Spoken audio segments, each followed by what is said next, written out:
Hello, ladies and gentlemen, boys and girls, college football fans across the nation and around the world. This is Tim May with the Tim May Podcast. Yet another Tim May Podcast, aptly named, don't you think, Austin Ward? The best name there is. I'm going to call you by your formal name before I get into your nicknames anymore, just to appease all the people out there who are sticklers, who have nothing else to do but get upset about little stupid things like that, Boston. But Boston, thanks for being on with me again, my man.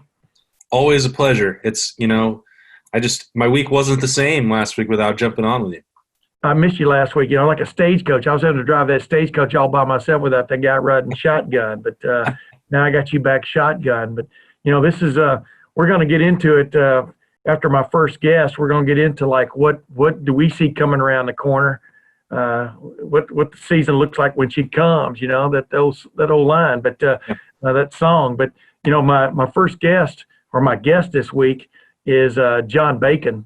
And John Bacon, I mean, he's a man of great repute from the standpoint of being an author of some great books about college athletics in general, college football in particular, especially Michigan. He has chronicled the Michigan program for a while, grew up, went to school there, et cetera, but he's about as objective a person as I've ever run into. You agree with that, right? Yeah, he's an institution when it comes to Big Ten reporting, much like you are. I mean, he's when I first started covering this league, there's just a handful of people that they point out to say, this is who you need to follow for this school. This is who you need to follow for that school. But, I mean, really, John Bacon was somebody that said, he is primarily focused on Michigan, but if something's going on in the Big Ten, he's somebody that you got to be tuned into. Really sharp guy, really friendly guy. Glad that I've got to know him over the last 10 years or so. Yeah, he and I, as you'll see in the interview that follows, he and I got into the historical nature of 2020 as it pertains to college football. We also get into the historical nature of the series, the game, and how it has turned ridiculously Ohio State's way, et cetera. And he's chronicled that in several of his books. But then we also get into why Urban Meyer was never in the Big Ten, but was coach of the decade in the Big Ten. And as you know, we've got a great special at LettermenRow.com this week where we got together with Urban Meyer and several of his players from that 2012 team, which really, as he said, that was the foundation. That was a building block for what came the next 7 years with him as the head coach at Ohio State. And, it was a fun thing to record, correct? Awesome. Yeah, it was a great time. Cool how we were able to throw that together. And I think he really appreciated the opportunity. I mean, I talked to Jake Stoneburner for a long time after we filmed that last week. And, those two I don't think had been in the same room or had any conversations since the end of that 2012 season. They really kind of butted heads dating back, to the, incident at the Bogey and everything that went, along with that. Obviously had a great season working together, and he scored that key touchdown against Penn State. And, Jake went on to do, spend some time in the NFL, but they, didn't spend a lot of time together. And then they had, some really cool moments that they shared before, during, and after. And that was really cool to see. I hope that people enjoyed that, because you and I, we definitely had a great time filming it. Yeah, I was going to say, and the other thing that stands out, we'll talk about that after my interview with John Bacon. I want to talk to you about the dynamics of a football team. They're not always how they appear, on the outside to people and stuff. And, right. Coaches don't necessarily want to be beloved, at least when things are going down. They just want you to get your job done. And that's what's interesting now is Urban Meyer is now getting to look back, reflect, and enjoy some of the fruits of what was an incredible coaching career. Whether it has other chapters to come, that's to wait and see. But yeah, it was an interesting night. But before we get into all that, and we're going to talk about the Big Ten's response situation right now and the all intramural schedule, et cetera, which was announced last week, and Gene Smith's press conference when we talked about that, but where things are going. I get into that some with John Bacon here. John Bacon, one of my favorite people. One of the things I'm really disappointed in is we always had dinner together, me, him, and several other guys, at least one night during the Big Ten Media Days every year in Chicago, going back 20 years. Mm-hmm. And, of course, we're all missing that. we're all missing that this year. But, without further ado, let's get to my interview with John Bacon, and then we'll come back with Boston. You know him as Austin Ward. I know him as Boston Ward, and we'll talk about the lay of the land, Ohio State, mid-July. Is there going to be a season? But first, ladies and gentlemen, here's John Bacon. Well, ladies and gentlemen, like I promised, I deliver the bacon today. Yes, sir. John U. Bacon, welcome to the Tim May Podcast. The Tim May Podcast sounds downright professional, my old friend. So, yes, thank you. You know, if I had some eggs, we could have bacon and eggs today. That's the way I look at it, my friend. But well done. I've been wanting to have you on ever since I started this thing because, as you number one, I count you as one of my friends. I don't know if you count me as one of your friends. Absolutely. Number two, I'm really missing this summer. Our one night, me, you, and a bunch of guys have dinner at least one night. Jerry in Palm. Chicago. Yes, Jerry Palm, man. And bless his heart, I hope he's doing well. He's having a few physical challenges right now. But miss that night, in Chicago at the Big Ten Media Days when we get together and just shoot the about what. And but with that said, let's do it right now, man. I mean, why not? John, you're an historian. You've written 11 books, all of them of a historical, pardon expression, caliber. Some of them hysterical. But the bottom line is this is going to be a season for the ages, isn't it? It already is, and it's mid-July. I mean, you and I have been around for a little while. We've never heard of a Season A being discussed as canceled, which is a real possibility, sadly. And two, of course, they've already scotched the non-conference schedule. So go figure on that one. And maybe I'm too much of an old school guy. The way they do the non-conference schedule these days with Ball State and Kent State and so on, not that big a loss. In the old days, let me tell you kids how it used to be. Yeah. In the mid-'80s, early 80s when I was in school, they played all 9 Big Ten teams and 2 non-conference teams. And back then they played the big boys like Maryland or Notre Dame or Penn State, not in the Big Ten back then, of course. Right. Teams like that. So you knew who the champions were. Yeah. And the bottom line is a game that I think all Ohio State fans were looking forward to seeing this year was at Oregon, and it was going to have ramifications in the college football playoff divisions of our invitations. But should a game in September have that big of ramifications in a tournament that's played in December? I'm not sure that's right either, right? But I mean, there was a couple of games you're looking forward to, right? Absolutely. Well, look, I mean, the 2 red letter games in the Big Ten were very obvious, and that was Ohio State at Oregon and, of course, Michigan at Washington. Right. Very setups. And the way those games play out, and Ohio State always plays at least one big boy in their non-conference, and I respect that. A lot of teams don't. Certainly Alabama doesn't. Yeah. Those teams never do. Those guys barely play Power 5, let alone somebody legitimate. But the keys to those games is if you can get past that first game, which is often a toss-up, then you got 3 or 4 games off, more or less, before the big boys come back in the form of Wisconsin, Penn State, and others. Yeah. So that first game is one hell of a hurdle, and you're bound to make mistakes in that first game. But this year, that ain't happening. So, yeah. Well, like Alabama found out, it's not playing USC now, and of course USC's, Clay Helton's probably happy about that. But I mean, the Pac-12 followed suit and also canceled its non-conference games. I had Pat Chun, the Washington State athletic director, on my podcast a week ago, and we were talking about those very possibilities because I put forth this scenario about 3 months ago when COVID-19, when the quarantine stuff first started, that this made the most sense is to make it intramural, because you can best control your own neighborhood right, as opposed to a huge city, which is college football. And lo and behold, they've gone to that route. But I'm just I want to get your lay of the land up there in Michigan. What is your sense that there's even going to be a season as you look at it? I wish I knew. I can tell you only a few things with complete confidence. One, we know non-conference is gone. That's pretty clear. 2, no crowds. I think it'll be 10,000, 15,000 max. That I can say with great confidence. Third thing is nobody knows anything. Yeah. Nobody has a definitive answer right now. No one does. And right now, nobody can because we don't have data, frankly. Yeah. We've never tried this before, so we don't know. I think one scenario, sadly, which seems pretty likely to me, is you might try a few games, and then it spreads, and then you got to shut it down. That's what happened in 1918, speaking of history, with the Spanish flu. Michigan played 5 games that year. They played, I think, 2 or 3 games. They canceled 5 games. They played again in November. They finished the season, Tim, 5-0, 2-0 in the Big Ten. So they call that Big Ten champs and national champs. That's a fine scenario for Michigan this year right there. Is that when they wrote the song? Dun, dun, dun, dun? Is that when they wrote that song? No, they wrote that in 1898, dude. Oh, they did?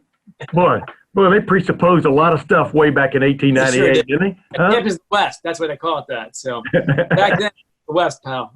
Yeah. By the way, 1918, I'm trying to remember the year of the Great Halifax Explosion. When was that? That was 17, year before. 19, yeah. Ladies and gentlemen, if you want to read a book, John U. Bacon book, all those books are excellent, but that Great Halifax Explosion really opened my eyes to a lot of things. And I had planned a vacation in Nova Scotia with my wife soon after that, and I'd already penciled in these places I wanted to go see, but we didn't get to make that trip that year. But John, I'll give you more kudos in a minute where your head can, where your cap size will grow about 3 of those notches, on the back by the time we're done. But I want to get, real quick, was there a sense from your standpoint that this thing was going to go away? I mean, obviously Jim Harbaugh had some comments, a couple of weeks ago or a week or so ago about, whether you should play during this time, whether this is kind of like just dealing with the flu, et cetera. I'm paraphrasing here now, but, do you sense that it is a super dangerous thing for football players to be dealing with at this point? Well, you're talking to a guy with degrees in history and English, so I'm the last guy you should be asking. But here we are. What was your dad, though? What was your dad's degree in? My dad is a pediatrician at UNM. There you go. See, I'm leaning on you to lean on that. There you go. Still hanging in there. But long story short, and look at the full Harbaugh quote on that, by the way. The one pullout got taken somewhat out of context. And the rest of it, he says, look, obviously he wants to play. And I'm sure Ryan Day, yeah, exactly. He wants to also.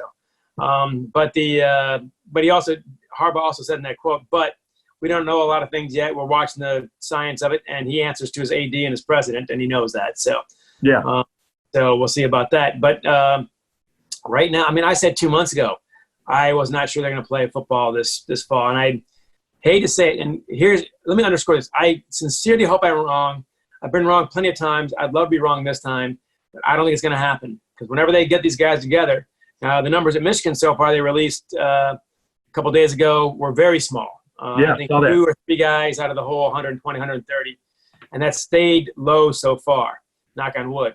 And we want that to be true for everybody, obviously. But when Clemson got together, when Maryland got together, it grows quickly. And the great variable here, Tim, we're not so old. We don't remember these days. Put college kids on a college campus, and even if you close the damn bars, and I've been to your bars, they're great bars, love them. Yeah. Lang's Pizza, German Village. There you go. Not a college bar, but it's the best place in the world, so love it. Once you do that, though, what are they going to do? Close the bar. It'll be dorm parties, fraternity parties, house parties, you name it. They have not shown a great deal of discipline on this front. So I would have a hard time imagining it's not going to spread pretty quickly once they all get together in the fall. Again, I hope that I'm wrong. But that's the most likely scenario to me. Yeah, I mean, I've been saying all along that you're not out of the woods with this until an actual vaccine is developed and distributed, which are obviously 2 different endeavors there. And the other thing, we had, Gene Smith was on a teleconference last week, the end of the week, explaining, giving his side of the Big Ten going away from the non-conference schedule. But also, we had learned earlier in the week that Ohio State had single digits, but it had single digits occurrences of COVID-19 of all the athletes they brought back, were working out. And they shut down the Woody Hayes Athletic Center and the other workout places at Ohio State for the fall sports because of that for a while to let everything settle out. But, the funny thing about this is if they do go to a conference schedule, like he said, that gives them flexibility to be able to upload, front load games, if they want to from a divisional standpoint. But also if a team has suddenly a COVID-19 outbreak, you can postpone or cancel that game that week, move it to a later date. Yeah. Right. So 9 or 10 game schedule. But here's the thing. We're talking about 14 athletic directors or presidents getting together. What constitutes the evidence to support, you canceling or postponing that game that week? I mean, like I said, you might only have 4 guys on your team that have COVID-19, but they might be all 4 of your quarterbacks. So, where do you go from there, right? I mean, this is a real can of worms, right? This thing sets up all kinds of great moral dilemmas that we'll be debating for a long, long time. Hey, Yeah. snowball stuff. Wes Fessler, the old coach there, sounds like he's from WKRP in Cincinnati. He decided to play that game in the snow, of course, 1950. Yeah. If he hadn't played it, the Buckeyes would have been champions. And I don't think Woody Hayes would have been at Ohio State. So you never know about these things. You're going to have a lot of calls like that coming around. And like I said, okay, your quarterback on Thursday tests positive, showing no symptoms. Yes. You're not supposed to play him. Yeah. The Big Ten, I have a fair amount of faith that the ADs, the coaches, are all on the same page, and they do the right thing. Once you leave the conference, my faith goes down dramatically. Yeah, but you've covered a lot of stuff in your life, Steve. You've watched it. I call it from the inside out. A lot of that's what I like about your books and stuff. They give you from the inside out look at things. Do you think they're just kicking the can, just keeping people sort of fired up right now? But you think they're just kicking this can down the road, right? I mean that's the sense I get. I mean, but that's being simplistic because, like you just said a while ago, and I've been saying this all along. Until you know what the actual question is, how do you have an answer, right? That's a great way to phrase it right there. I'm stealing that one, May. That one's really good. So, yeah, I want to see that lead in your next – matter of fact, that could be as my old friend Tim May said. Yeah, the great Tim May explosion. And you're right. I mean, you hit the nail on the head. We don't know what the question has not been framed yet. What is the threshold? We don't – it's all – it's a brave new world, man. We don't know this world at all. It's Wild West. Yeah. So, what is the question? What's the percentage of players that we, throw the flag and say we're not playing this weekend? Doesn't matter if they're walk-ons or scholarship or starters. Yeah. All this stuff. I mean, to have a walk-on, pulled out is not that complicated. To have a starter pulled out gets a little more complicated. And let's add this. Baseball is probably the easiest team sport to function this way. There's not that much interaction physically, of course. Yeah. Football, it's impossible. I mean, these guys spit at each other in the normal course of events. Yeah. Yeah. Well, that's what's funny is, when you saw the NFL when it came out where it's with its guidelines is that these guys are going to be running into each other all day. But then after the game, they're expected to keep six feet apart, don't exchange jerseys. And you're going to Deshaun watch these guys go, what are you talking about? That's exactly it. I mean, it's not after the game I'm worried about the NFL, that's for sure. Yeah. Well, if you watch Formula One. Have up front, man, and you are 2 feet apart. I'm sorry. Yeah. Yeah. Then you're no feet apart, obviously. And then, of course, from after every play. Man, it's complicated. It's going to be very complicated. There's poking and gouging going on, et cetera. I don't know if you watch you don't watch Formula One like I do, but Formula One, I thought it was the greatest example of how goofy it is they've gone to great lengths to have their season. They had 2 straight races in Austria. And after the race on Sunday, which Lewis Hamilton won, they presented the trophies with these robot remote control things that moved in front of the drivers, and they were able to pick the trophy up off of the thing, and then it rolled off, okay? And it was all just pristine, right? Then, boom, as soon as the national anthems and everything were over, they're spraying champagne running around at each other, you know what I mean? Lewis Hamilton's chasing his crew through the pits. I mean, so. Yeah. You're only as good as your weakest link here, unfortunately. So, yes. Bingo. And the weakest link is the human spirit. Let's leave it at that. Hey, John, let's get right into what probably most people tuned in when they found out I had John U. Bacon on. They could catch the aroma from a ways. I mean, no one has, I don't think, documented the history of a college football program better than you have done. Michigan over the last 20 years, and with your books, et cetera. And by documented, I mean there have been a lot of books written about a lot of programs and stuff. But yours, like I said, you're from the inside out to a certain extent of sort of like showing the good, the bad, and the ugly. And just put it in a nutshell for people who maybe don't understand, aren't looking at it from that other side of the window over there, that window, that hermetic seal between us and Michigan, that rises just north of Toledo. Just how tough this 8-game losing streak to Ohio State, winning only 2 games since Ohio State turned the tide in 2001 in the series. How tough has this been on Michigan people? Brutal. And almost more so under Harbaugh, because under Hoke, what do people really expect? Obviously, under Rich Rodriguez, by the time you got to that game, there's very little hope, although he scared him once. Hoke, of course, won once against Luke Fickell and then scared the hell out of them in the overtime game and so on. Harbaugh's right there in 2016. But the rivalry has never been like this. I mean, like I said, 2 wins this century. If you told me that in 2000, I would have bet the ranch. Yeah. I think Buckeye fans would have too, frankly. Oh, yeah. Who would have seen that coming? To me, right now under Harbaugh, they've been close some years. It's kind of like Bo in the Rose Bowl. He went 0-5 and then 0-7 in bowl games total with Bluebonnet and Gator in there as well, or Gator and something else. I forget. He had to win one. Once he won one, he went 5-5 the rest of the decade, the rest of the 80s. Right now, Ohio State for Michigan is that kind of voodoo. They got to win one to get it out of their heads and make it a football game again, because right now it's too high a mountain, it seems like, psychologically. Yeah. So that's what the Buckeyes have done. And look, give them credit also. No better example, in my opinion, than 2018, which is what I wrote the latest book about, Overtime. I was embedded during that season at Michigan. Man, Ohio State had lost badly to Purdue that year, of course. One of the craziest games I've ever seen. I just could not believe what I was seeing. And then, of course, almost lost to Maryland. Probably should have if the guy can make an 8-yard pass, open guy. Michigan's been on all cylinders for 10 straight games. They play the game, and Ohio State on that day played their best game of the year, and Michigan on that day played their worst game of the year. And that shows you the competing psychologies, in my opinion, that they currently bring to the table this time around. So until Michigan under Harbaugh beats them once, that psychology is going to be the biggest obstacle Michigan has. And, I mean, during that stretch, Ohio State has lost to Michigan State at home. They've lost to Purdue. They lost to other teams. They just never lose to Michigan. They lost to Penn State. So Michigan's got the voodoo right now. The Buckeyes-Michigans, clearly. But this is more than voodoo, man. This is like a plague. I mean, this is like but here's the thing. I don't know if you agree, but I had Angelique Shingelis, Angelique, one of our favorite people. And she was on here a couple of months ago, and we were talking about a similar thing. And I just go, the thing about it, though, is we're talking about one game a year. We're not talking about in baseball sweeping a series, a weekend series or something. And every year you show up, it's a different team, And is it fair?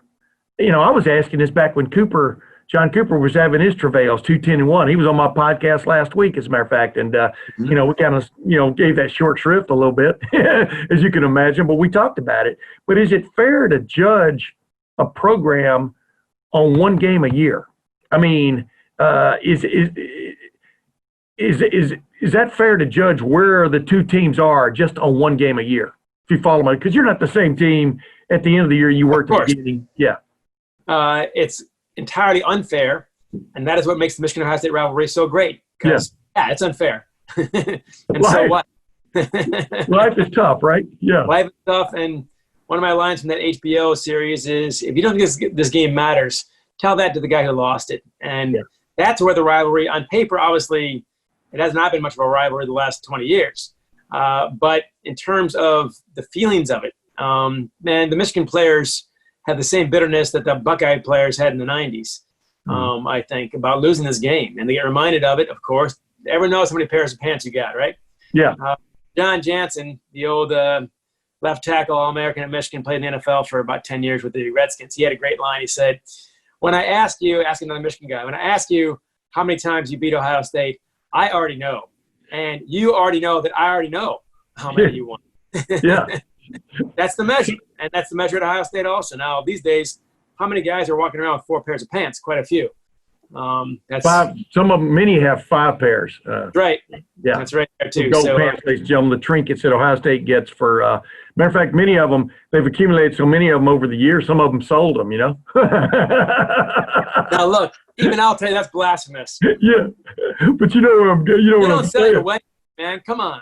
Yeah, but I mean, it's like you get enough gold in your pocket sometimes, sometimes you need some walking around money. You know what I'm talking about. Melt it down, right. Yeah.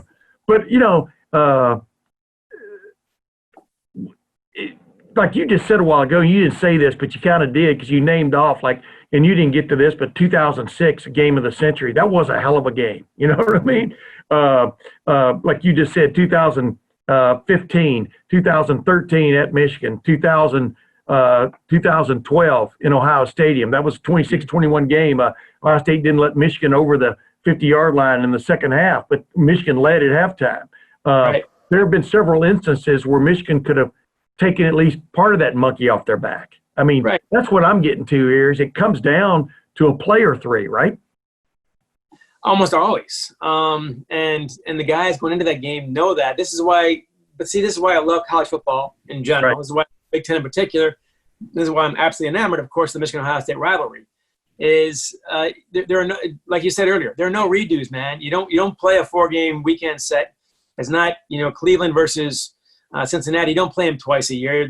You won't see them in the playoffs. There are no 2 whacks at this. You get 1 whack, one per year. And then you got 364 days to think about the damn thing. I don't know of any single annual event in team sports that has more pressure on it than that game. Yeah. Because you're living with that the rest of your life, not just that year, the rest of your life. Yeah. And if you don't believe me, talk to those guys. You have, I have. Oh, yeah. They'll tell you all the scores 30, 40, 50 years later. They all know them. Yeah. And the regret, if a mistake was made, the regret follows you the rest of your life. It's not fair. It's not sane, but it's exactly what it is. So, hey, suck it up. You want to play in the greatest rivalry in sports? That's the price.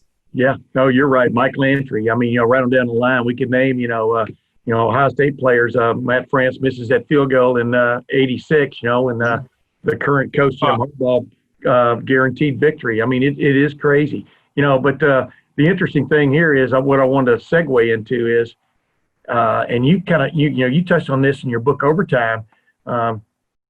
What's really turned in this series is Michigan in the first couple of years under Harbaugh had a chance to kind of right the ship, in that regard. Didn't get it done. Just when you thought he had Michigan back on that straight and narrow path, to gridiron glory, so to speak, which now, if you don't win a conference championship and play for the national championship, what have you done for me, right?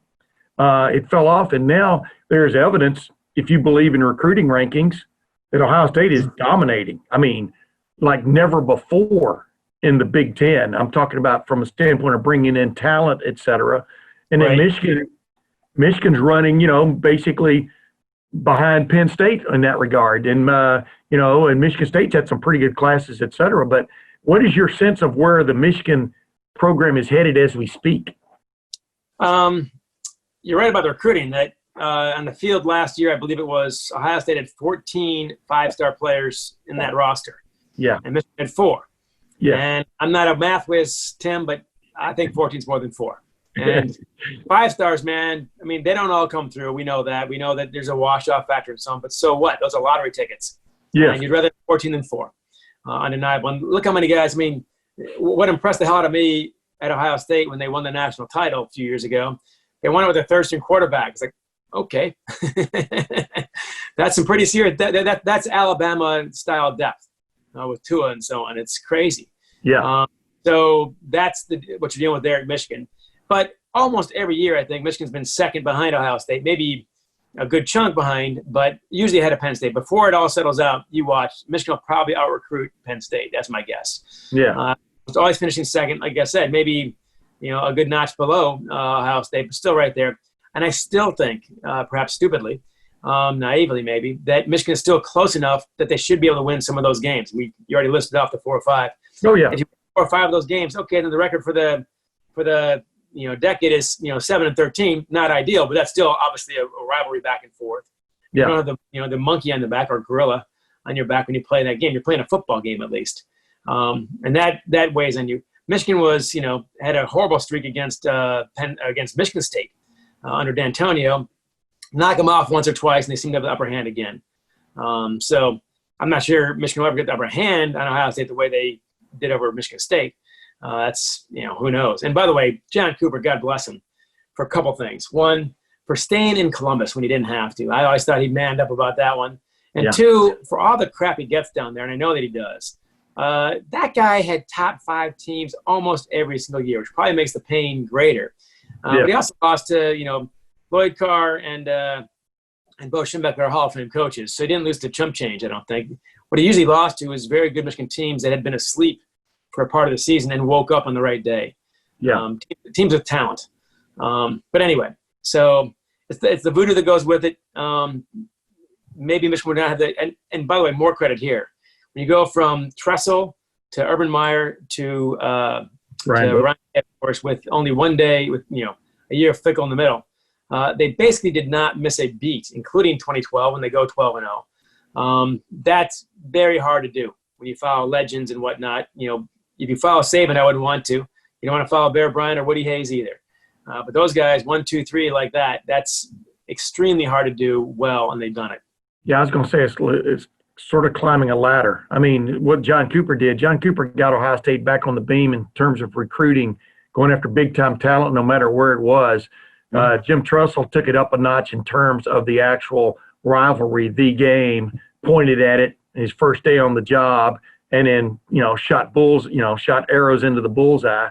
And then, of course, Urban Meyer after the Luke Fickell. I mean, Luke Fickell didn't have a chance that year. Had lost 5 or 6 of his best players because of the stuff that's going to be legal in a year. Wasn't legal back then. I mean, it's crazy. But Urban Meyer then took it up another maybe 2 notches. Ryan Day has followed suit. But let's get back to what, one of the reasons I called you. Urban Meyer was 83-9 as the head coach at Ohio State. Obviously went 7-0 against the team up north, as he says it. We filmed a big special with him.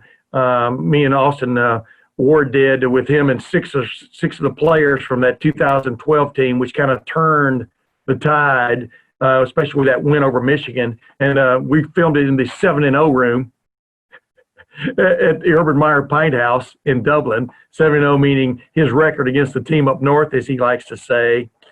Urban Meyer was never named Coach of the Year in the Big Ten, but an august panel featuring many of the great people who have been around Big Ten football for a long time, including yourself, John U. Bacon, picked him as the Coach of the Decade for the past decade. Why did you pick him the Coach of the Decade, John Bacon? Because it was obvious. There are a couple decisions that were not very hard. That was one. On the basketball side, I picked Tom Izzo as the Coach of the Decade. Beeline was closer to Izzo than anybody was to Urban Meyer, but it still was not that hard a call. And as you might imagine from a lot of Michigan fans, I heard about it. But facts are facts. This is a no-brainer. You're 7-0 versus Michigan. You've won a batch of Big Ten titles. And when you didn't win the Big Ten title, you're still a top 10 team by 1 game off. You won a national title in there, which nobody in the Big Ten has come close to during the stretch. This was one of the very few, and you had the same ballot I did. A lot of those calls, man, because you're thinking about a guy from 2012 versus a guy from 2017, and one guy played 2 years, one guy played 4 years. It's apples and oranges and bananas. It was very hard. Yeah. That one gave me about 8 seconds of thought. Urban Meyer, check, done. That was easy. And I got to say also, having interviewed him during that time, by the way, you Buckeye fans, it's probably most of your followers here. 4th and long, I spent with Penn State, Ohio State, Michigan, and Notre Dame. So it's pretty well spread out amongst those. And Urban Meyer was great with me. Gave me great interviews before, during, and after that 2012 season, which ended up being, of course, a great one. Yeah. Especially off 6 and 7. That might have been his best coaching job, frankly, not even the national title year. Well, let me interrupt you. That's what our special with him was about. I mean, he says without 2012, who knows what follows after that? Because that was like making people believe again. I mean, that was not his greatest team. But no, that was guts. It's one of only 6 unbeaten, untied teams in Ohio State history. Because they obviously get to go to the Big Ten championship or a bowl game. But no, you picked the right year. And it's giving me goosebumps thinking about what you just said, because that's exactly what he'll tell you to this day. But go ahead. That's interesting. That's good. I'll tell you, as an aside about Urban Meyer, I always enjoyed talking to Coach Dressel. Very nice guy, very polite, remembers your name, that kind of thing. But I never got a lot out of him.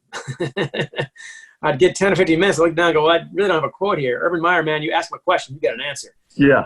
May not be the one you like or whatever, but so what? It's very clear. Well, that's what I told you. That's what I told you a long time ago. Don't ever ask Urban Meyer a question you don't want to hear his answer to. Because you're going to get it. Yeah. Yeah. I've always enjoyed talking to him for that reason, and we've always had a good relationship. But I do recall talking to him before the 2012 season. This is in, I think, February. So not even spring ball has not even started yet. And I asked him, what he's up to these days. And he said, they're practicing practice. And I said, what the hell is that? And of course, you only get, X number of minutes by the NCAA. It's a very tight schedule these days. So he did not want to waste a second moving around pylons or blocking dummies or clocks or anything else. So he had his coaching staff and the student managers and all the rest, equipment managers out there in the field for a week practicing their practices. So when the players came up, they would not waste a second on any of that stuff. And I heard this, and I knew that Brady Hoke was running much more relaxed practices at Michigan than, Bo or Lloyd Carver ran. Yeah. Certainly Harbaugh runs. And once I heard that, without knowing anything about the roster, really, about what they had, I said, man, Michigan is screwed. And they were. I mean, wow. I mean, seriously, it's crazy. And, I said O-line, I've always said the great coaches, if you look at them, if you get into like the nuts and bolts, forget about their personalities because they're all different. Bear Bryant's different from Bo Schembechler, different from Woody Hayes, but they are detail-oriented. They don't like to have their time wasted, correct? Mm-hmm. And they don't and they don't like to waste time on a practice field, et cetera. But those are just little micro parts of what makes them special. When you look at Urban past that, what just stands out about him in the way he goes about his business? What if you had to put it in a nutshell? Well, you already hit one of the nails in the head, and that is this unbelievable focus on every single minute, every task. He is incredibly intense. I bet he's not easy to work for. He's probably not easy to play for, but He gets what he needs out of everybody and then some. Nothing is wasted. That's for sure. Whatever's going to happen that day, they're not going to make any dumb mistakes. It won't be laziness or stupidity that drives that team that day. So and you also mentioned too, that in his career at Ohio State, not once was he the Big Ten Coach of the Year. What the hell? We see it a lot, actually, that the guys who are winning the titles don't win the Coach of the Year. But you and I were saying off the air here that, your question, is it harder to go from 4-8 to 8-4? And those are the guys who win the Coach of the Year. Yeah. Or is it harder to go from 8-4 to 12-0? That one's easy. You know what? Playing golf, and I'm not that good. I played Muirfield right in Urban's backyard. Going from 120 to 90 ain't that hard. Going from 90 to 80, a little tougher, and I'm in the 80s right now. And going from 80 to breaking 80, ain't done it. I'm going to get you some lessons with Kyle Rowland. Maybe we can get your game straightened out. That's an inside joke, ladies and gentlemen. But no, you're exactly right, John. And, the other thing is, I always use the Everest analogy for whatever reason. Sir Edmund Hillary climbed Everest one time and great acclaim, right? The mark, right? Who knows how many times Tenzing Norgay went up and down that stupid thing? You know what I mean? Good job. Tenzing Norgay being the legendary Sherpa, and to this day, no one knows who was first on the mountain. It's cold, and we don't know. It's one of those two guys. Exactly. Right. Remember, history is 1,000 feet all the time. Remember, history is clear on what the word history is. It's his story. That's what history is.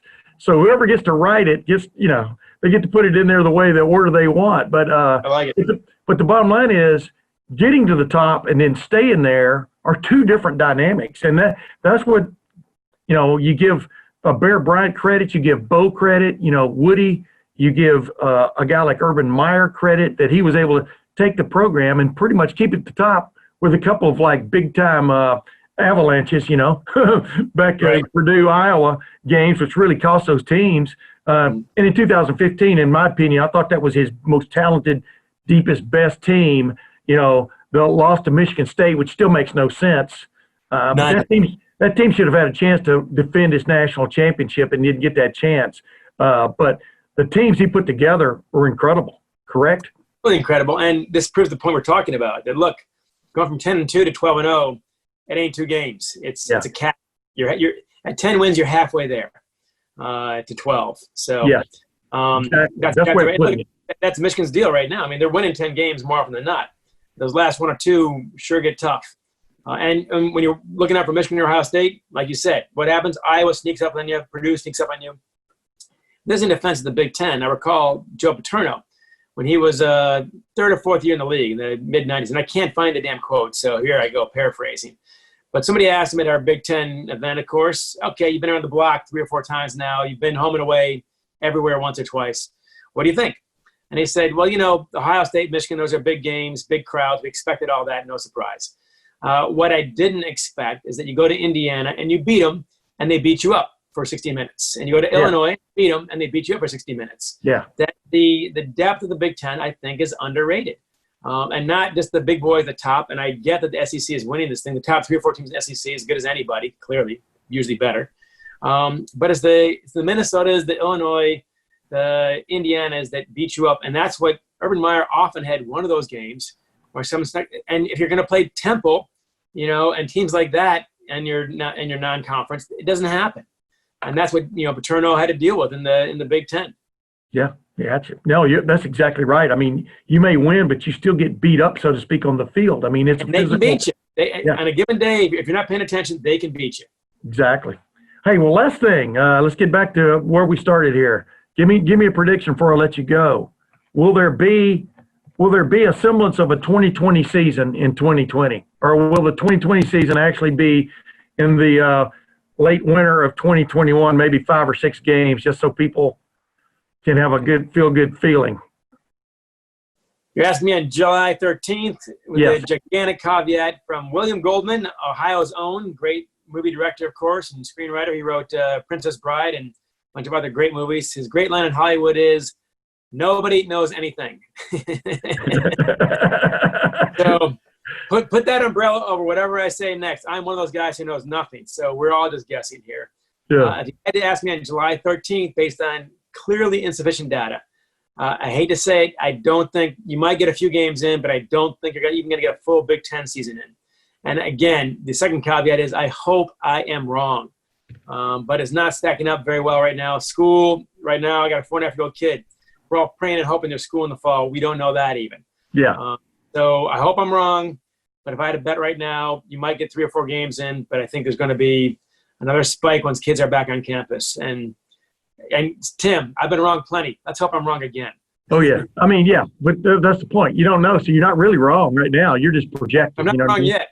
This reminds me of that line in "Oh Brother, Where Art Thou?" though, where they're sitting around the campfire, and the one guy offers Everett, go for Everett, and he goes, "No," he goes, "That's only wake up my appetite without bedding it back down." You know what I mean? And what a great line! But the point is, that's what we may see. We may see 2 or 3 games, and then boom, hey, on to the NFL draft. 5-0 national champs. Yeah, exactly. Hey, John, you Bacon, I would vote for that, man. Hey, John Bacon, thanks for coming on my podcast, man. We'll do it again too, because you know where you rank in my book, man. And even though I've never written one, well, I wrote one, but it didn't get published. That's another story. You know that whole story. But of course. Yeah. Hey, don't forget. Okay. Yeah. The Great Halifax Explosion. The cover is scarlet and gray. Someone pointed out that to me after the fact. So hey, there you go. There you go, man. But keep up the good work, my man. I'll be in touch. Thanks, John. You got it, man. Always a pleasure. I promised you, Boston, that was going to be an interesting interview, and it was. And John Bacon and I could go on for probably 10 or 15 or 20 hours just shooting the bull, chewing the fat, or as I like to say, sizzling the bacon about all kinds of things. I mean, he's a brilliant man. I'm glad I've gotten to know him. And, his take on he was on the committee that picked those all-decade teams and obviously the all-decade coach for the Big Ten, and as he said, it was a no-brainer picking Urban Meyer as the all-decade coach of the year or all-decade coach of the decade. Why am I stumbling over that? I don't know. I think probably because it's hard to wrap your mind around the fact that he was never the coach of the year, which is also a little bit like Wyatt Davis being a second-team All-Big Ten performer according to the Big Ten coaches last year, and then making the All-Decade team at guard. The voting, and I've said this before, and you and I have had this conversation, like, people don't want to just name nothing but Buckeyes, and they don't want to give credit to the coach who wins with the most talent, as if recruiting that talent is not a huge part of their job, which every single coach would admit. So that part, is a bit funny. Ryan Day finally broke that streak at least halfway last year and got some credit for what he did storming through that season. But it was funny because 2012, when we filmed that and you look back, like, the guy went undefeated with a roster that wasn't anywhere near talented enough, in my opinion, to have run the table. They beat both teams that played in the Big Ten championship game. if they'd been playing Notre Dame, I don't have any doubt in my mind that, a healthy Braxton Miller at that point, really at the height of his powers, and Urban Meyer, pulling the right, Levers.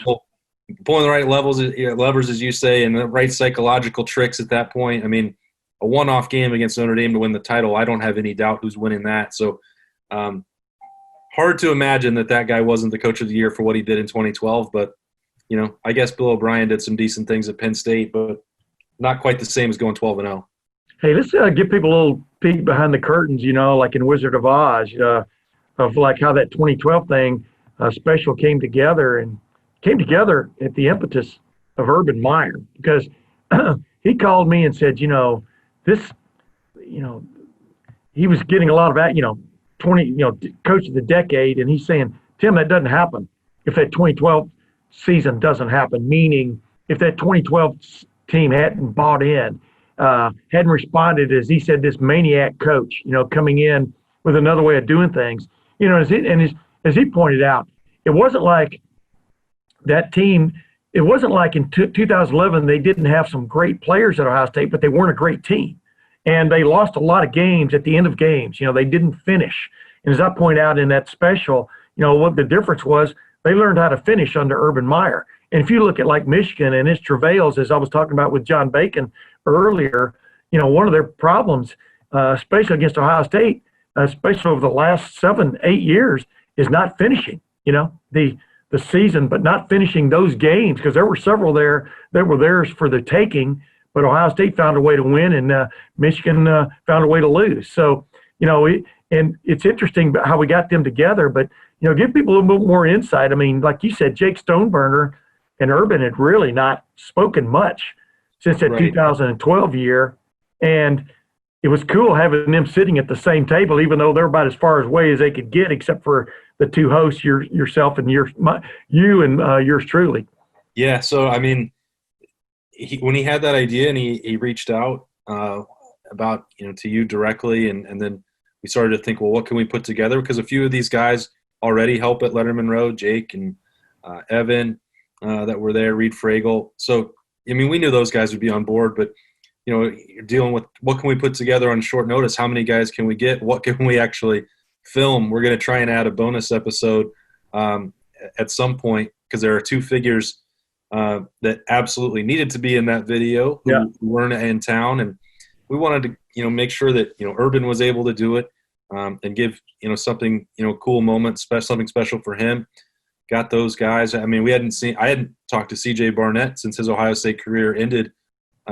And a lot of these guys, I mean, when they go on and do their other things, they're not hanging out. They're not calling Urban. Urban's, when he was coaching, he's recruiting. He's not focused on, talking to the guys from 2012 when it's 2017 and he's trying to win the Big Ten. So he hadn't seen some of these guys in a long time. That includes Muhort, who was, you remember the way that he talked about him and his leadership for those couple years.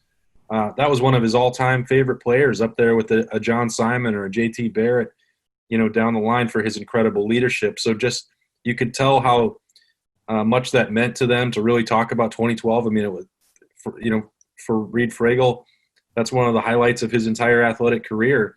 Urban has had tons of those, but the 2012 one sure seems to stick in his mind as a turning point for the Buckeyes, but also even for a guy with 3 national championships, that 12-0 record and the circumstances that he faced, and the rivalry, first time he got to do that with Ohio State, all that stuff really seems to resonate with him. And I think he could have talked about it for 5 or 6 hours, and maybe we should have just kept it rolling that long.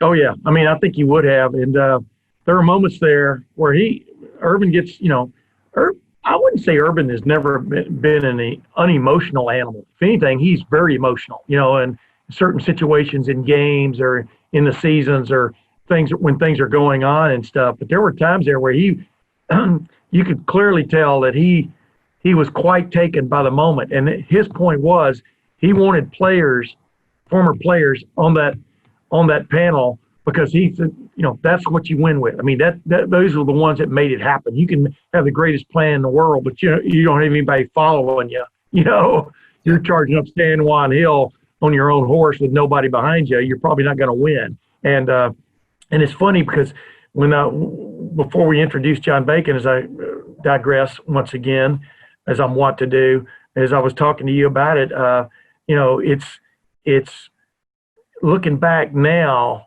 how much that set the table, the foundation for what came is remarkable, right? I mean, I keep reminding people these are the golden years of Ohio State football, and they include a national championship in 2014. But the first 20 years of this, first 19 seasons of this century have been off the chart. Yeah, and I think that there is certainly a scenario where a 9-3 Ohio State dealing with sanctions could have spun that. I mean, Urban Meyer is still going to be one of the best recruiters of all time. He would have found some way to get very talented players to buy into what they were doing. But I think so. Maybe it's not even just the 12-0 team kickstarted recruiting, because he believes that it did. But I think that probably could have been overcome. What really helped is that there were a number of younger players who went through that 2012 season, became the leaders in 2014, and then from there the snowball really built with talking about even to this day with Travion Henderson or Evan Pryor talking about Ezekiel Elliott. Like, that's all of that stuff is a trickle down effect from what happened in 2012. You can point it back to Carlos Hyde if you're just dealing with running backs or whatever, the way he emerged, but none of that stuff. Yeah. That all of it starts with those 6 a.m., 5 a.m. freezing workouts. Evan Spencer, maybe he never gets that opportunity to throw the touchdown to Michael Thomas in the Sugar Bowl if he doesn't, stick through what happens in 2012. All of those, there's, 76 individual stories from that season. Not all of those guys made it to 2013 or 2014 to win a Big Ten title or go to the national championship, but all of that legacy came from what those guys did. And I think that's also why Urban, wants so much to celebrate it, because we're always going to talk about 2014 and the national champions, but there are so many challenges that they had to face, whether that was recruiting, upgrading the roster at a bunch of positions. The fact that Zach Bourne wasn't there to talk about, his move over for the Indiana game to middle linebacker. I mean, that's a reminder of the challenges this team faced. They had a bunch of NFL players already on the team. John Simon, Jonathan Hankins. We know what Braxton was capable of doing, but those veterans on that team, it's not the same as what we're talking about with this roster. Everything has changed from that moment. Yeah. But if you don't get off to the first step correctly, who knows how long that could have taken. We're not probably talking about a championship in 14. It might have taken 2 or 3 more years, and the whole trajectory of the program would look very different. Yeah, absolutely. And the thing about it is, the other thing I wanted to touch on, when you're a head coach, your objective is to win football games. Obviously, there are other things that you have to do along the way, but getting your players necessarily to love you, is not necessarily part of the, and most of the coaches who go out of the way to do that don't end up being high achievers and stuff. And I think that was why it's important for Urban Meyer to kick back and enjoy, these young men he brought along who he helped get, like you said, maybe for most of them, that defining moment in their athletic careers. The guys that were seniors that year in 2012 helped them become part of one of only 6 unbeaten, undefeated teams in Ohio State history. That's crazy. That's something no one can take away from you, Right. And sometimes you don't end up being their best friend, the most beloved guy, but like 5, 8, 7, 10 years later, you come to appreciate what that guy and his coaching staff meant to you. Yeah, and that took, 8 years if we're talking specifically about Jake Stoneburner. And next time we have him on Lettermen Live, he can detail that more than I can. I don't want to, tell all of his story for him, but he's made no secret before on other shows that, that coaching style and the way Urban challenged people, that he wasn't, used to that, ready for it. It was a big change for him. I mean, he committed to play for a different coach and spent most of his career doing that. His role changed on that team. He was considered more of a wide receiver than a tight end.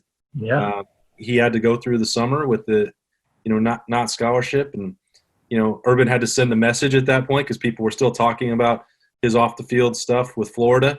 A relatively minor incident in the grand scheme of things for him and Muhort, but all of that was part of it. And he was not – Stoney really appreciated that down the road, like what it took to be great. And he really latched onto that same thing that Urban did, which was the Michael Jordan last stand and talking about greatness and what it takes to get to that level.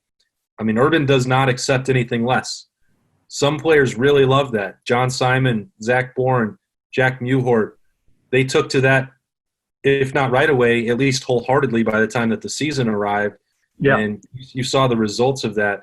So, some guys are just trying to get through it, and then later on they appreciate it. Some really love it. Like you're not ever going to have a roster of 85 guys that are John Simon. So but you still have to get through to everybody if you're going to win at the level that Urban Meyer and Ohio State did. Ryan Day's approach is not the same, but that's still the same applies to him. If he's considered more of a player's coach than Urban, well, some guys want to be pushed like Urban. You still have to manage your entire roster, and really what both of these guys have done, but Urban with a much longer track record that we can point to is he knows how to get through to everybody. As you said, pulling those levers. He's one of the great sports psychologists that I've ever been around. Any great team in any sport relies eventually on a second or third team guy to come through for him in the clutch because of injury or whatever happenstance. And that's what you saw on that team. You saw Chris Fields make a hell of a catch for a touchdown, and then Jeff Harmon, not that he was average by any stretch, but Jeff Harmon with a 2-point conversion against Purdue, both those passes thrown by Cool Jazz, Kenny Guyton, who took mainly what they call reps, non-playing reps, standing back behind the line while Braxton Miller got most of the reps in practice, et cetera. So all these things, this Urban Meyer approach come to the fore, and his big line, and this is what stands out about him as much as anything. And I remember, in Big Ten Network has used this before, and we all heard it. He didn't want to coach average. He wants achievers. He wants people that want to be better than they are. Better today than you were yesterday. Better tomorrow than you were. Better tomorrow than you are today. And that's his approach. But be in the moment, always being proving and stuff. And he meant that not only for his players but for his coaches. And that's what stood out to me about him is he never accepted. He never accepted average by any stretch. But then he never accepted anybody coasting. And if there was one thing that set him apart as a coach, I think that was it as much as anything else. You agree? Yeah, and I think that's why he's gravitated towards this opportunity to he really loves the people that he's doing the Fox, Big Noon Kickoff show with. Yeah. He's surrounded by other people that have achieved, when you're talking about Matt Leinart and Reggie Bush, you're putting Heisman winners and national champions around him. That's what he gravitates towards. And so it's also, I think, humbling for me, humbling for Lettermen Row as a company that he has wanted to do stuff with us like this, because you can't coast into putting an event together if you're going to have Urban Meyer, bring you into that room, into that 7-0 room, and have players around him. You've got to, even if you only have 36 hours to put it together, well, he's got high standards. He thought that we could do that, and I think I hope everyone agrees that we did a decent job trying to pull it off. It wasn't easy, and the audio, we're not in a perfect sound studio like he might be. Let me interrupt. You knew the 7-0 room wasn't soundproof. I'll just throw that out. That was my first time in there. I'd never got behind the velvet rope. So yeah, me neither. I've been in there a few times because we did the pregame show for 97.1 The Fan last year. Several of the road games, we did the pregame show in there, and I'll never forget the day of the Michigan game. All these people, they opened up early, because the Michigan game started at noon. And this one guy, Michigan fan, comes walking in his amazing blue and goes to the concert, the maitre d' there, and the next thing you know, he's walking back out the door, But that place was, but it's an interesting place, and it's got Urban's name on it in the 7-0 room, like I was talking to with John Bacon. I mean, John Bacon is as big a Michigan fan as you're going to run into, but he's objective about things, and I said, that's the gravity of the situation, John. I said, they've actually named, Urban Meyer's named a special room in the Urban Meyer Pite House after the way he kicked Michigan's butt, a hook or crook, they got the job done, and that's his legacy as much as anything else, correct? Well, I mean, yeah, and you can really pick. Like, that's what's so – you and I have talked about this before. When you look at his resume and what he accomplished at Ohio State, I mean, national championship, the undefeated 2012 season that we keep talking about, the incredible flood of first-round NFL draft picks, the amount of Buckeyes that are continuing to thrive at the next level, clearly prepared, that developed here, mantra that Mark Pantoni and Urban Meyer got to sell. All that you can point to any of that stuff. The Big Ten titles, the Rose Bowl, the New Year's Day bowl games that we got to cover, the huge ones that he was a part of, getting to the college football playoff. All that stuff, resonates, and you could make a case for any of them. But if this rivalry truly is as important as we know that it is in this state, then 7-0 is what is going to always jump off the page.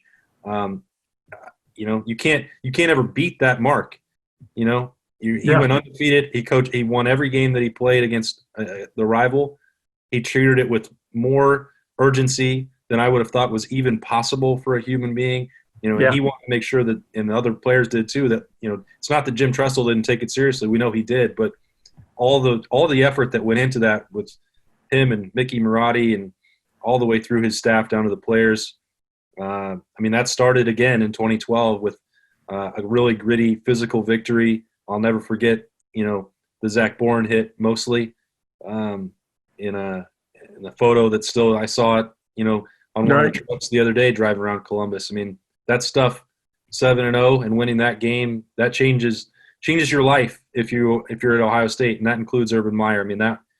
Those wins that he had early on that really set the tone.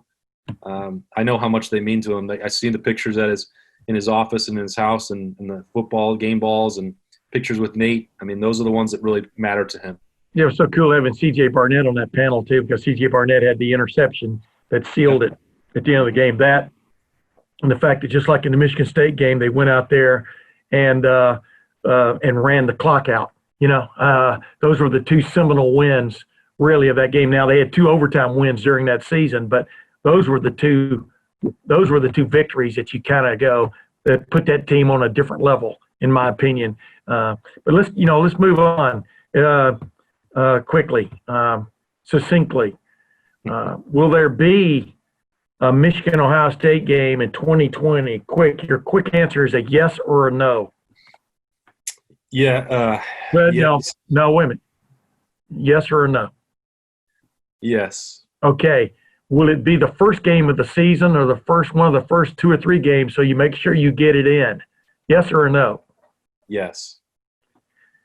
How much will the traditionalists roll over in their quarantine, knowing it's not going to be it could be the last game of the year too, the way this thing is going. It could be the third and last game of the year at the same time. Don't you get the idea that Ohio State is going to front load, or the Big Ten is going to front load maybe its rivalries to make sure there's a continuity in those realms, and then whatever they get after that is gravy? Yeah, if in fact they do play. Yeah, I think we'll find out in the next couple of days. Hopefully by the middle of this week, maybe next week at the latest. The Big Ten is trying to work through all of those scheduling contingencies, and I think the first thing that you have to do if you're hoping to execute one, which clearly the Big Ten is, or it wouldn't have made that announcement last week. There was no incentive for them to say at that point, they could have canceled if they wanted to, or they could have waited until August and held out hope that everything was going to be normal. I think clearly last week was a step in a direction to try and maintain a season in the fall. Now, there's 100 different ways that could look like, but I think, and this came up numerous times with Gene Smith, the fact that you now have week 0, week 1, week 2, week 3 available for a team like Ohio State gives you so much flexibility, versatility, scheduling options. And I don't think that there will be any games in November scheduled with opponents and dates attached to them when they come back out with it. I don't have, nobody is tipping their hand, and this is not reporting. This is just me reading, Right. speculating what I've been hearing, that you're going to have to leave things up in the air. So the first thing that you'll want to do, as you said, rivalries or division games, those are going to be the ones that if it's Ohio State, Michigan, last Saturday in November, you can't bank on that. You don't know what's going to happen. That's a weekend that you probably need to leave open. If you need to resolve a race, if you're trying to have the Big Ten title game the following week, that's one that I think would move to September. I don't know that the Big Ten would be in a huge hurry to flip it all the way around and make that the opener. That would be absolutely nuts to see. I would, as a traditionalist or whatever, I wouldn't really be bothered if that's what they have to do to have a season. But I think that would be like a warning sign to everyone that they don't think they could finish a season if that's the one that Dude, think about it. Think about it though. If they opened the season, Ohio State versus Michigan, Purdue versus Indiana, all those other ones, but Ohio State versus Michigan, the game, and that was the only one they got to play. Oh my goodness. You know what I mean, that would be that would be one. Well, it's already one for the history books, as John Bacon and I have talked about. But that would be unbelievable, wouldn't it? I mean, if the COVID, they decided, well, this is too dangerous, et cetera. I mean, but wow, that would. I think you really have to consider Ohio State, Michigan as the first game because of that, because there's no guarantee of a second game.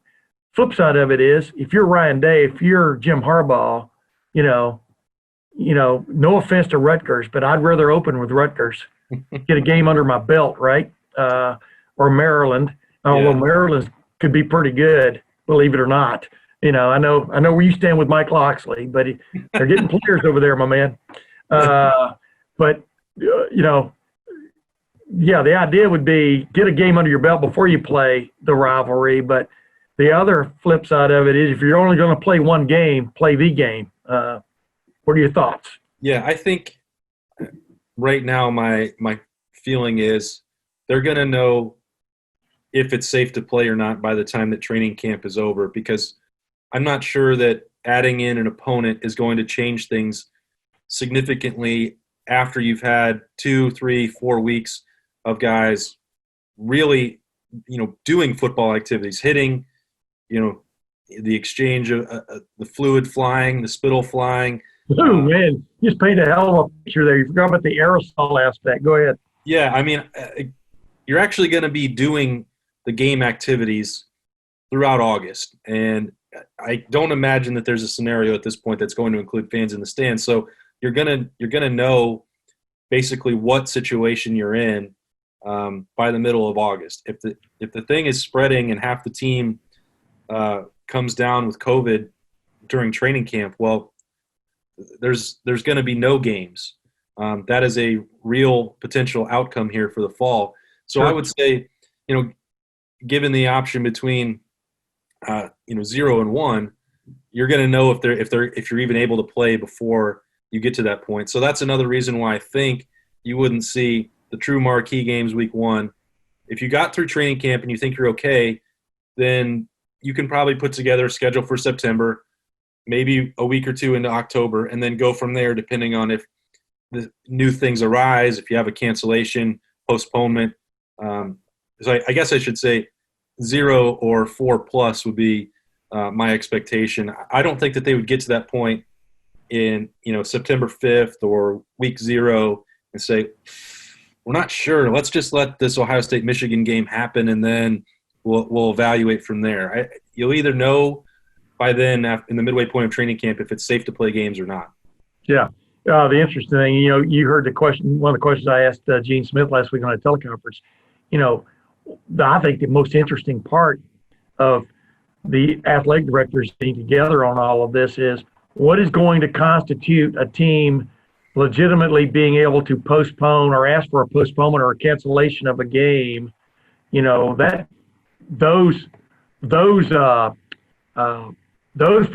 are going to be the most interesting, because, like I said, you might only have 4 COVID-19 cases on your whole team, but if it's all 4 of your quarterbacks you know, uh, you're in a world of hurt. So that would constitute the postponement of a game, in the Tim May book. But and then what's going to be how they're going to legitimize or how they're going to certify that a team is in fact.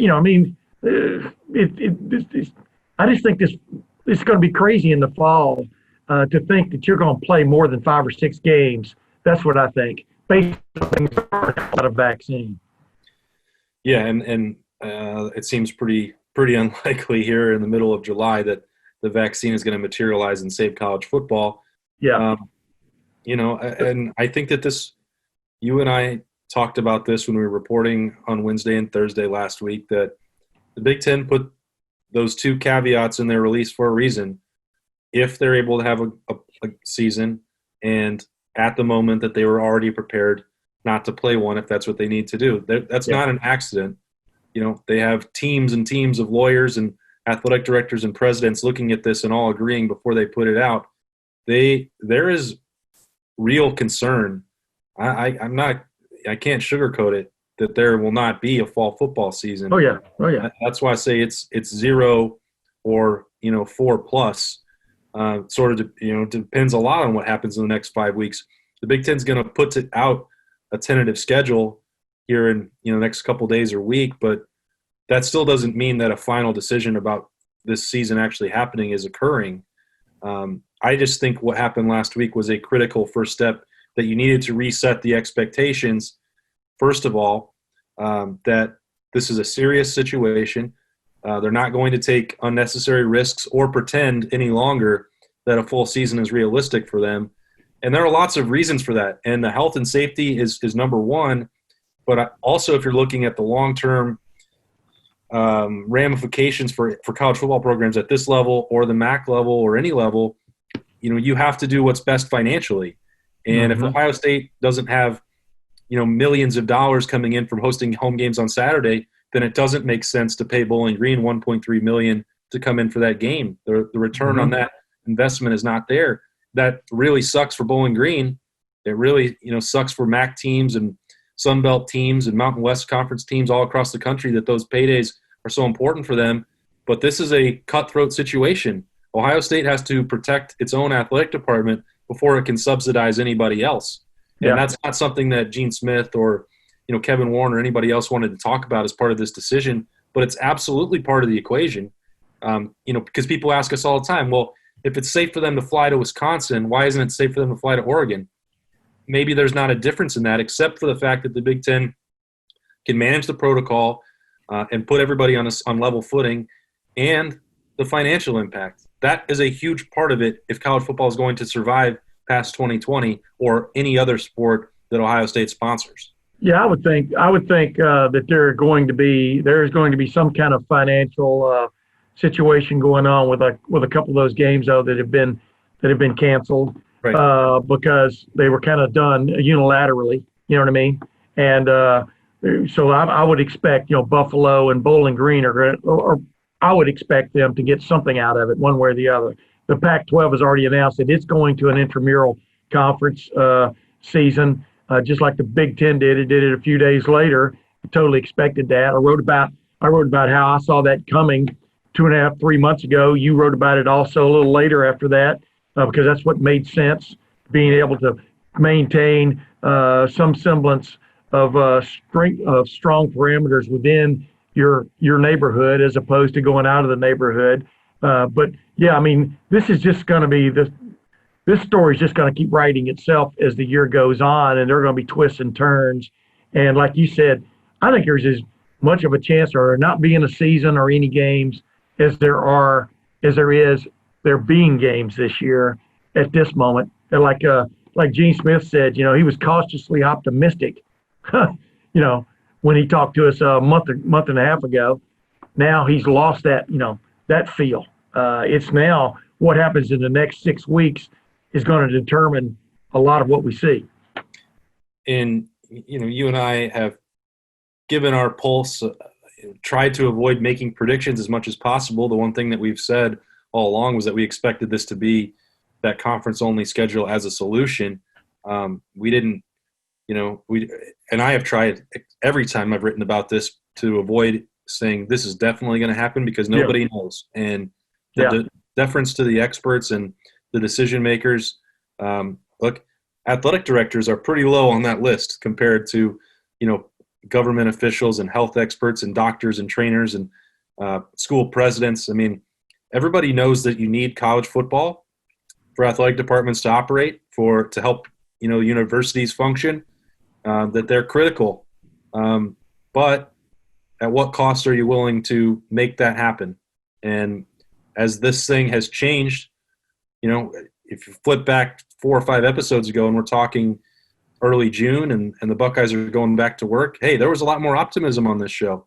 Yeah, you and I were a little more upbeat. I mean, it was like, it was like a little bit of a waltz there instead of now. It's sort of like that middle part of a symphony that gets kind of slow. Yeah. You're not sure where it's going. Hey, and I don't like this being the tone of the show. This isn't the way that I like to talk. I'm an optimistic person. And that informs all of my coverage and the way that I live my life. I mean, Me too, brother. And this is a bad deal. I'm not optimistic right now about a full season. Definitely not a full season. I never was optimistic about that. But this is I think if people had been following along and counting on me to paint a rosy picture that everything's going to be fine, I don't feel that way anymore. And I think it is going to be 50. To borrow a line from Bill Clinton, is there going to be a season? Depends on what your definition of is. Because right now it's everything's fluid. Like I talked about with John Bacon. I mean, you want to know the answer to the question before you know what the real question is. Now we don't know what the final answer is going to be because this thing is so murky. Hey, one quick thing. As came out last week, there was an incident or several instances of players testing positive for COVID-19. I'm told as I was told, it was in the single digits in terms of the total athletes involved, not just football players. And football players, is in around probably 4 or 5 or 6. I didn't get a definitive answer on that and stuff. I was told it was no what you'd call player of great repute so far, but all these players matter. But that's the point. From one week to the next, this thing can change dramatically, and the more you interact with other people, especially people who aren't wearing masks in public, etc. And I say that knowing full well that we videoed that 2012 get together in the 7-0 room. Sans masks, or else we definitely wouldn't be able to hear each other, especially Jake Stoneburner down the other end of the table. But this is there is no definitive answer here, like I said, until the vaccine comes along, right, Boston? Yeah, and there's no magic solution here. Even the vaccine, you don't know how long it takes to implement, when we're going to have it at a level where 130 college football teams could have it, or 14 in the Big Ten, and that's not even that's not even going to happen until 2021 at some point if we're all lucky. So we had an event where we wore our masks into Urbans and then took them off to sit down at a table according to local guidelines. But would that make a big difference if we shut down the restaurants again? Probably. If we just went back to exclusively using Zoom for Lettermen Row stuff, could that help? Maybe it could. I don't know. I've said that we've tried to do everything we can to make sure that there's college football. We're also trying to make sure that we can stay in business and keep the lights on. And I know that that's the difficult calculation for everybody in this country right now. Yeah. And so like when it comes to college football or Lettermen Row or Urban Meyer's Pint House or anything, like it's hard to know what the exact right thing to do is to make sure that we can survive. And it's really, really frustrating for me. So I can only imagine what that means for Gene Smith and Ryan Day, because they have 10,000 things that would have to go right for them just to get to play a college football season. And it's just sometimes you sit down, we have these conversations, and it's like it's hard to process it. You know, it really is. Yeah. I mean, knock on wood, so far I've been healthy. My family's been healthy. I hope it stays that way. Same with you, I'm sure. And Boston, appreciate you coming on my podcast. You know that every week, man. I'm sorry you didn't make it last week. We had kind of a full chat there with, especially it was great having John Cooper on, and then having Pat Chun, the Washington State Athletic Director, on, had sort of a harbinger there of what was to come, at the end of the week there, both from the Big Ten and from the Pac-12. And, if the SEC ever gets around to doing the same thing, we'll see. I mean, obviously Alabama's already lost its key preseason or non-conference matchup with USC because of what went on last week. And a lot of people are seeing the light here. But, maybe by this time next week, we'll have a little bit more definitive answers of what we're going to see, or at least what a projection would be of a Big Ten season, right? Let's hope so, my man. You got it. All right. Well, until then, ladies and gentlemen, that's another Tim May podcast in the can, and looking forward to. But until next week, this is Tim May for Boston Ward. We'll see you. Thanks for watching. Subscribe below to get the latest videos from Lettermen Row. We got Letterman Live, we've got the practice report, we got rapid reaction. Hey, and we got Buckeye Q with Zach Bourne. For sure. We got recruiting breakdowns with Berm. We got whatever you need. Ohio State football and Ohio State athletics, we've got you covered here at Lettermen Row.